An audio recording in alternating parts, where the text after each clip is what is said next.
राजस्थान के एक बहुत बड़े ट्राइबल लीडर महेंद्रजीत सिंह मालविया, जिन्होंने बीजेपी छोड़कर, वैसे पहले कांग्रेस में थे, अशोक गहलोत कैबिनेट में मंत्री भी थे, पर लोकसभा चुनावों से पहले कांग्रेस को छोड़कर बीजेपी चले गए थे और उन्होंने चुनाव भी लड़ा था बीजेपी के टिकट पर। वो चुनाव बहुत बुरी तरह से हारे थे। उसके बाद 23 महीने बाद उनका मोह बीजेपी से भंग हो गया। क्या कारण होंगे, उन कारणों में अभी अगर आगे अपन बात करेंगे, पर उससे पहले 48 घंटे पहले उन्होंने अनाउंस करा कि मैं बीजेपी छोड़कर कांग्रेस में जाना चाहता हूं क्योंकि बीजेपी में मेरा दम घुट रहा है। और उसके 48 घंटे के अंदर, देखिएगा, इस बात को नोटिस कीजिएगा, सिर्फ 48 घंटे के अंदर एसीबी यानी एंटी करप्शन ब्यूरो का छापा पड़ जाता है। क्या यह क्वेश्चनेबल नहीं है? क्या इस पे क्वेश्चन नहीं उठते हैं? क्या यह डराने की तरकीब नहीं है? क्या और लोग जो जाना चाह रहे हैं आज की तारीख में बीजेपी को छोड़कर कांग्रेस में, क्योंकि आप जानते हैं निकाय और पंचायत राज चुनाव आने वाले हैं और अपनी जो खोई हुई जमीन है उसको पाना चाहते हैं, क्या उनको डराने की तरकीब नहीं निकाली बीजेपी ने? ये क्या लोग ये क्वेश्चन नहीं कर रहे हैं? ये लोगों का क्वेश्चन है, मेरा नहीं। ये लोगों का एक तरह से मैं बोलूंगा प्रश्न है इस चीज को लेकर, मेरा नहीं। आइए इसी पे बात करते हैं अगले कुछ चंद मिनटों में। मैं हूं अनिल शर्मा और आप लोग देख रहे हैं सत्य हिंदी। आप लोगों का बहुत बहुत स्वागत है इस प्लेटफॉर्म पर। तो ऐसा क्या हुआ कि महेंद्रजीत सिंह मालविया, जिन्होंने 48 घंटे पहले, लगभग 48 घंटे मानिएगा, 48 घंटे से कुछ ज्यादा हो गए होंगे, से पहले यह अनाउंस करा कि मैं बीजेपी छोड़कर कांग्रेस में वापस जाना चाहता हूं, घर वापसी। यही तो होती है ना, घर वापसी। आप वापस कांग्रेस में जाना चाहते हैं। क्यों? क्योंकि उनका कहना यह था कि मेरा दम घुट रहा है बीजेपी में, इसलिए मैं जाना चाहता हूं। बहुत अच्छी बात।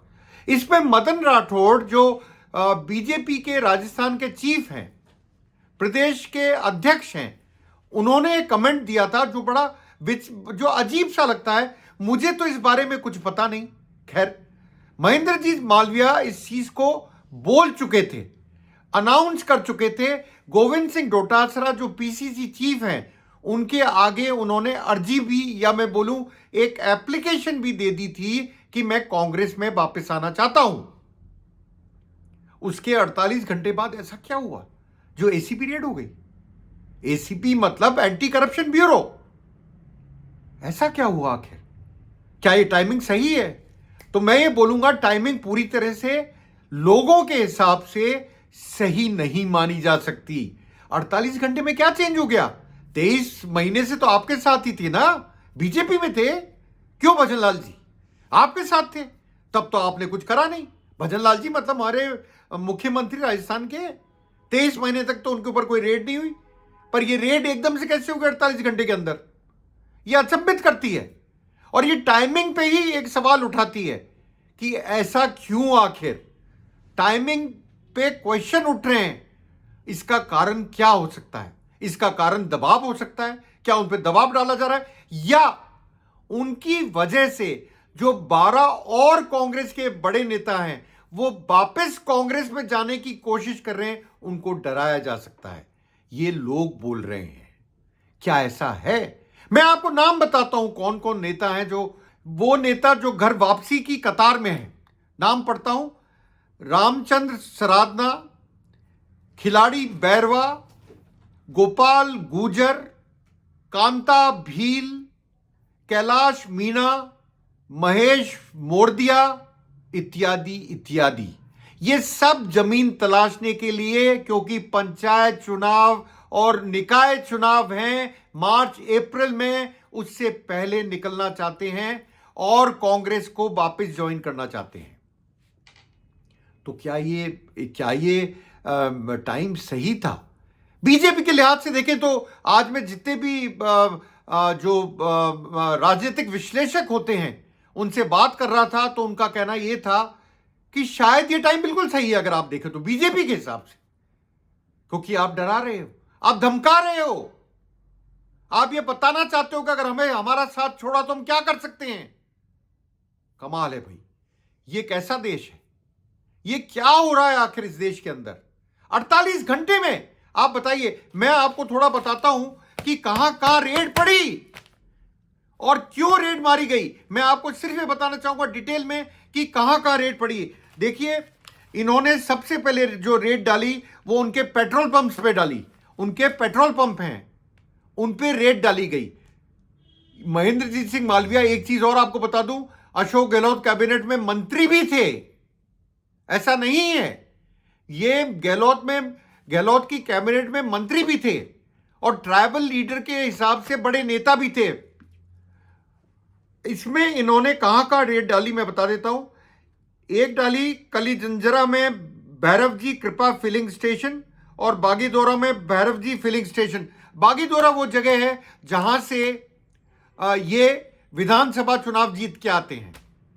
आपके लोकसभा लड़े थे, बीजेपी की टिकट पे हार गए थे। ये मैंने आपको दो बताया, दो फिलिंग स्टेशन मतलब दो पेट्रोल पंप। इसके अलावा ये दोनों पेट्रोल पंप जो हैं वो मालविया जी के नाम पे हैं खुद के। एक जगह और पड़ी क्रशर प्लांट, जो किसके नाम पे है, इनके बेटे के नाम पे है, महेंद्रजीत सिंह मालविया, और वो है प्रेम प्रताप सिंह। ये तीन जगह रेड एसीबी द्वारा डाली गई। कई दस्तावेज चेक करे जा रहे हैं, दस्तावेजों को लेके जाया जा रहा है। एसीबी इस पे कुछ बोल नहीं रही, कोई स्टेटमेंट नहीं है। ऐसा क्यों?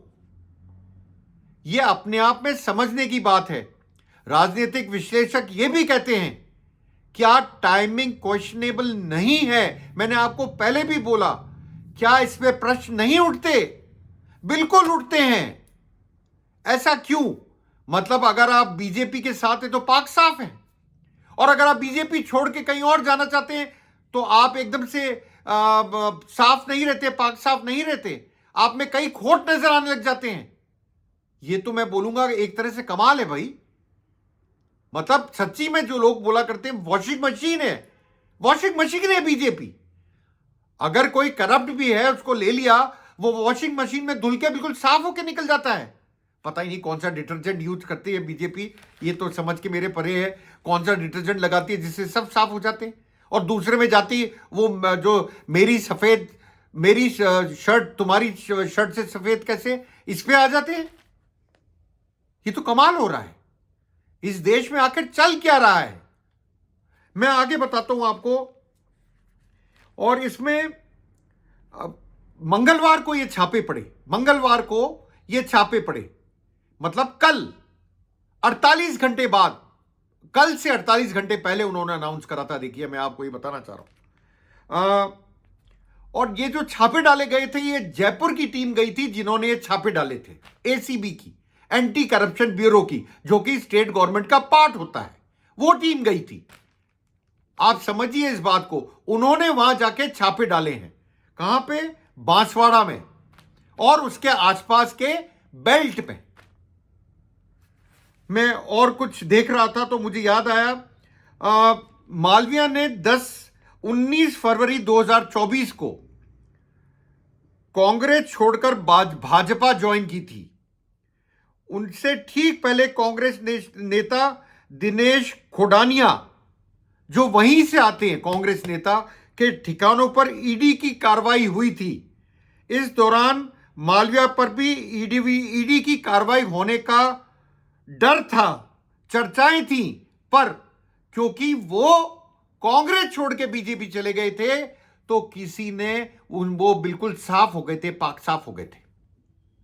ये तो कमाल ही हो रहा है। मैं इसी पे गोविंद सिंह डोटासरा के एक ट्वीट पढ़ रहा था, और उस ट्वीट को पढ़ते हुए मुझे लगा कि मैं आप लोगों से भी शेयर करूं। गोविंद सिंह डोटासरा कौन? गोविंद सिंह डोटासरा राजस्थान के प्रदेश कांग्रेस अध्यक्ष। उन्होंने आज ट्वीट करा है इसके ऊपर। उन्होंने क्या बोला है? जब कार्रवाई से पहले टाइमिंग बोलने लगे तो उसे भ्रष्टाचार के खिलाफ लड़ाई नहीं, यही तो मैं बोल रहा हूं, लड़ाई नहीं, भ्रष्टाचार के खिलाफ लड़ाई नहीं है, साफ साफ राजनीतिक साजिश कहा जा सकता है।